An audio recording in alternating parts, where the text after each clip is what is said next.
So the bottom line with Section 7.2 is that while World War I had this incredibly direct cause of the assassination of Franz Ferdinand, like a little principle, um, there are a lot of different things that are occurring in Europe at this time that create this, that allow for this event that is political in nature and political in nature between two specific countries, Serbia and Austria-Hungary, to blow up into this global war, right? And so let's talk about the immediate causes first, which again is very much just the assassination of Franz Ferdinand. A little bit about Franz Ferdinand. He was from Austria-Hungary. He was, I forget his title per se, but he was next in line to rule the empire, the Austro-Hungarian Empire. And so he was down in Serbia on some sort of diplomatic mission. Serbia was under the influence of Austria-Hungary at this time. And if you actually remember from the 1800s, Serbia was part of the Ottoman Empire and then gained freedom via revolution, along with places like Greece and Bulgaria. But after gaining independence, they kind of fell into the sphere of Austria-Hungary. Not just Serbia, but a lot of the Western Balkan area fell under the influence of Austria-Hungary at this time. And so what we see immediately is that guerrilla principle is part of this Serbian nationalist group called the Black Hand. And the Black Hand simply wanted freedom for Serbia against the Austro-Hungarians, right? So Gavrilo Princip assassinates Franz Ferdinand. If you don't know the whole story, go ahead and look it up. Go find it somewhere. It's kind of a blunder turned into a success situation. But the Austro-Hungarian government then demands that the Serbians end all anti-Austrian protests within their country, as well as a bunch of other demands. Serbia refuses, and then Austria immediately declares war on Serbia. The exact timeline of how the rest of this kind of blows up is not within the realm of this video. It's not important in that sense. But because of something we'll talk about here in a little bit later in this kind of secret alliance system, what we see happen is that Austria called upon their biggest ally, which is their ethnic, cultural, and border partner, Germany, to join them. And Germany at this point is an industrial powerhouse, which again we will talk about in a little bit. So Germany declares war, or Germany joins the side of Austria, and Germany has actually kind of had these plans for this war for a long time. They've been planning out what could happen in case there's a war like this, specifically with a war of two fronts, one with Russia, one with France. So Germany enters the war on the side of Austria. Russia then also will enter the war on the side of Serbia. And while Serbia and Russia didn't necessarily have an open and very public alliance or treaty, what we see with Russia is that Russia is still attempting, and they've been doing this since the 1800s, since their wars against the Ottomans, to have more influence upon the Balkans, right? And so Serbia is one of those Slovak ethnic groups within the Balkans, looks to Russia as kind of their big brother in a sense, right? Somebody that's going to protect them in case anything happens. And so Russia joins in with Serbia against Austria and Germany, and then Germany gives France a heads up and says, "Hey, we're about to go to war. Just to let you know, we're gonna declare war on you." Now, Germany is doing this because they know that they cannot fight a two-war front against Russia and France. And so one of their ideas is to kind of wipe one front out early and then kind of focus on the second front. They do that.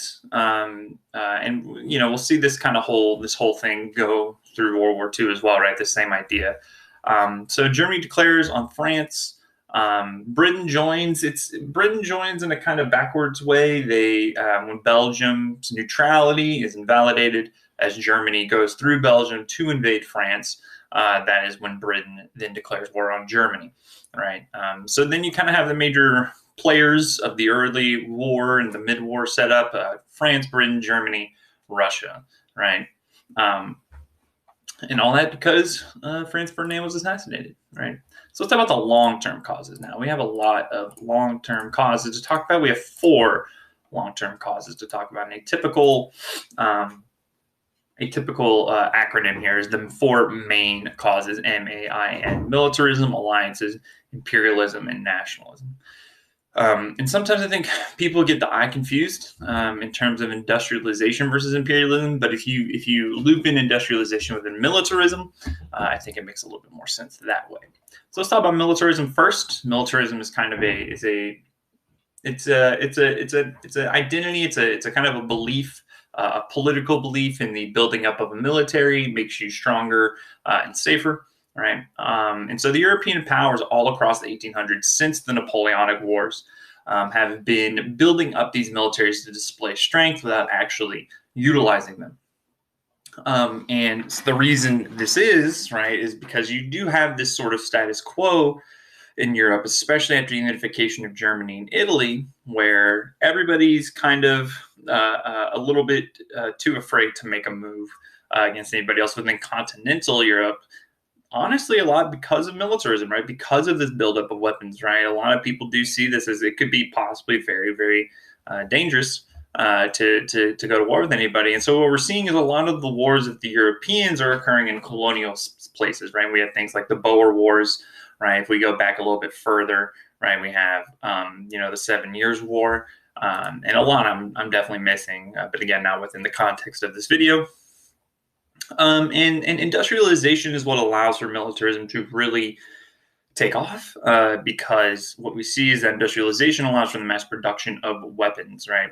And then also within militarism, we get to see a lot of people start to view war romantically, especially because there hasn't been a major war in Europe since the Napoleonic Wars, right? And so as these generations are getting away from major wars, they start to look at war as this sort of romantic trip, right? This vacation, right?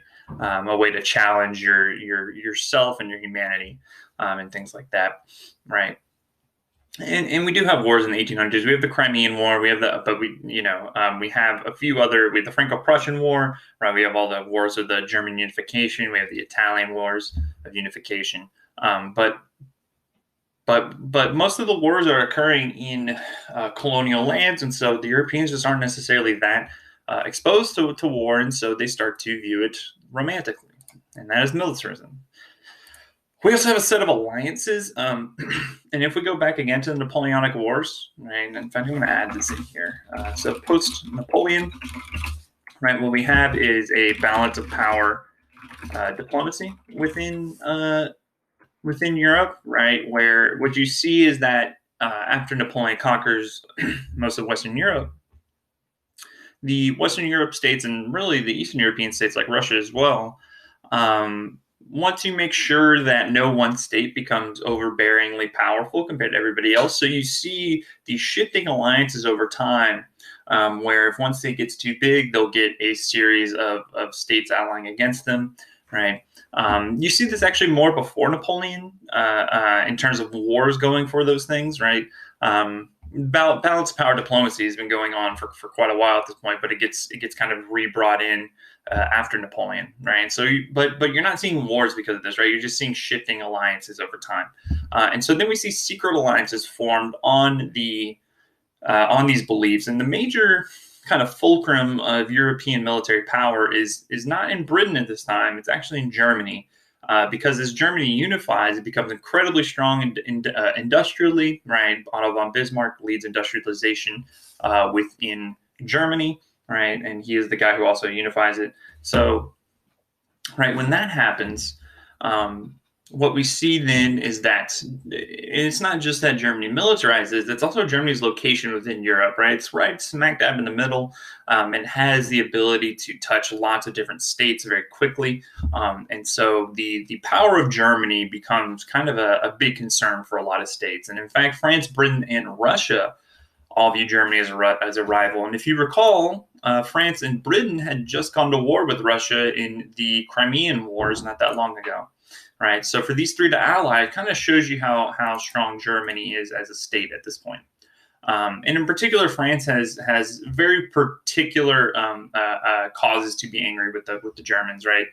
They wanted the region of Alsace-Lorraine returned, which was a industrial zone full of mining and stuff like that, as well as redemption for the Franco-Prussian War, which was an embarrassment to the French, where the Germans completely defeated them easily. And in fact, this war is what leads us into the unification of Germany under the Prussian Chancellor Otto von Bismarck, right? We also see Britain and France competing for colonies in Africa with Germany, which again is just another reason to create that alliance. And eventually we see 27 nations will join the Triple Entente, right? So the Triple Entente will eventually be called the Allies, right? And then on the other side, right, on Germany's side, we have a triple alliance of Germany and basically their little brother Austria-Hungary. They're ethnically and culturally intertwined in a lot of ways, right? Germany, the German states and Austria were both part of the Holy Roman Empire for hundreds of years, right? So there's going to be a lot of cultural similarities there. And then Italy joins in as well, although we actually do see Italy switch sides during the middle of this war. And eventually these become known as the Central Powers, but with the Ottomans added in as well, right? And Central Powers because they're kind of central within the war, okay? And geographically, I should say. Well, and, as a subject. Imperialism, pretty simple here. We've talked about imperialism a lot, but it's, hey, there's rivalries for imperial lands, right? So that just kind of builds that up, especially in the context of Africa, the scramble for Africa, which started in the late 1800s, right? It's still ongoing at the time World War I begins, essentially. And then lastly, nationalism.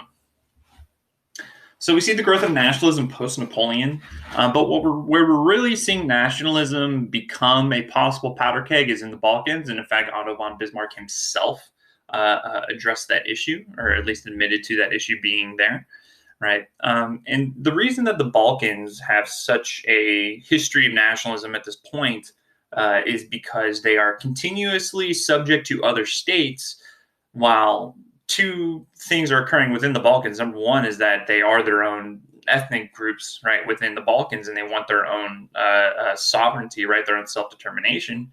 But the other part is that it's not a monolithic,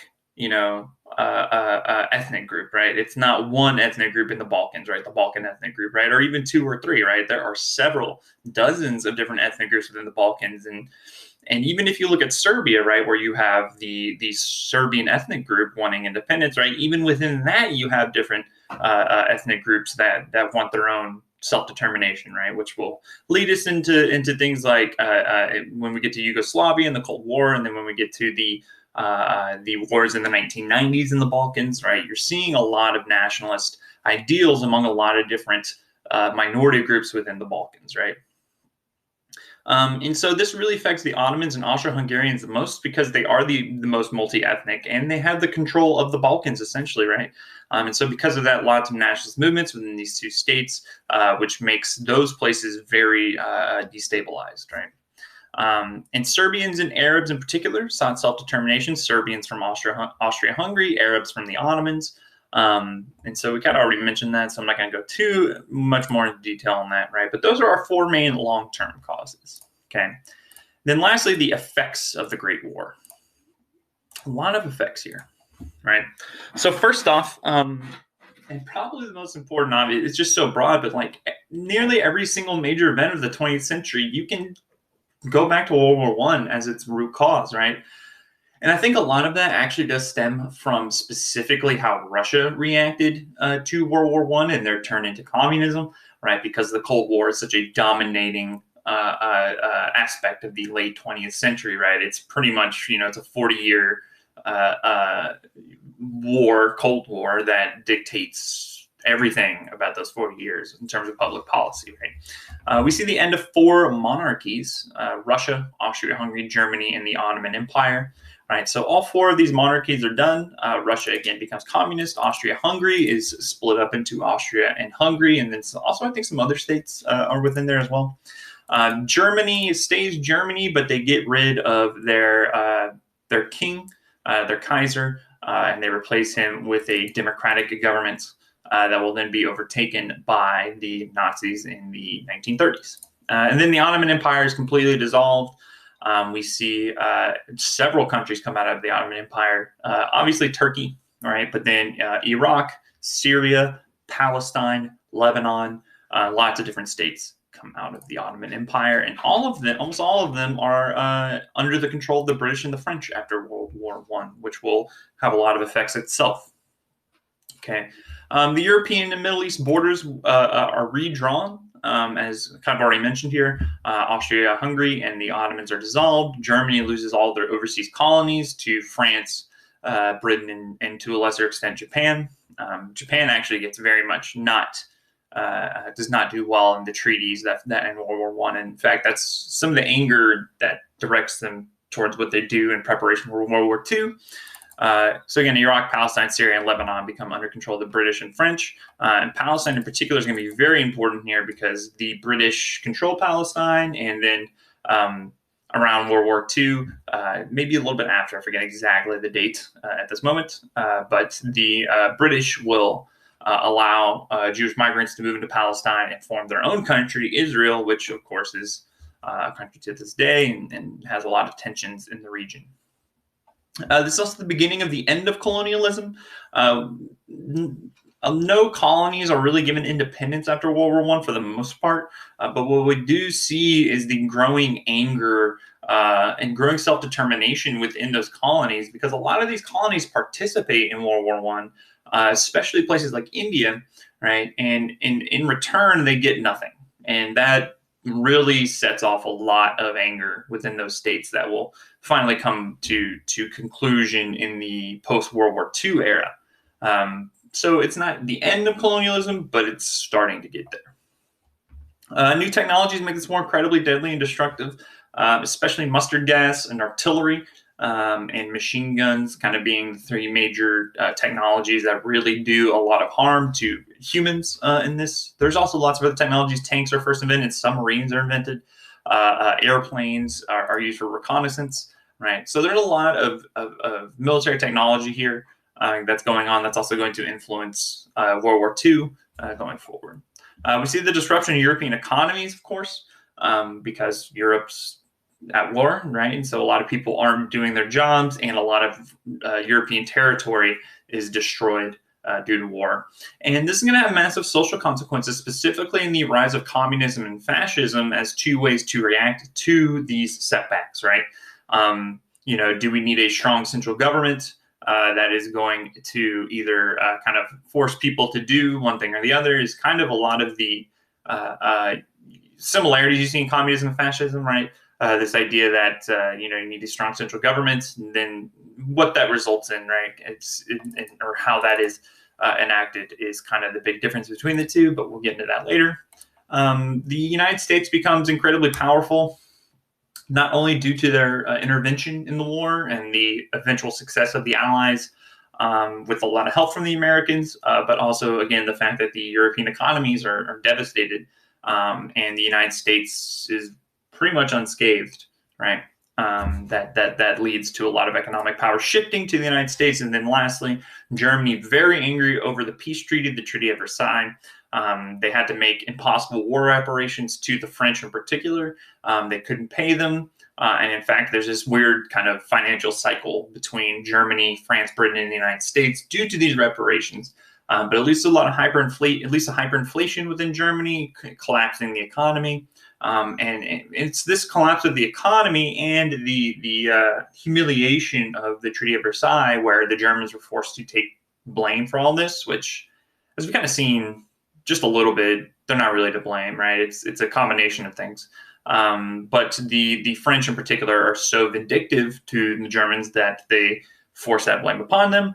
But it's this shame, this humiliation of the German people. It's the economic collapse due to the treaty that is going to directly give rise to the Nazi Party, and lead us, of course, right into World War II. But that is it for this video. I hope you enjoyed it. Let me know what you thought about it in the comments.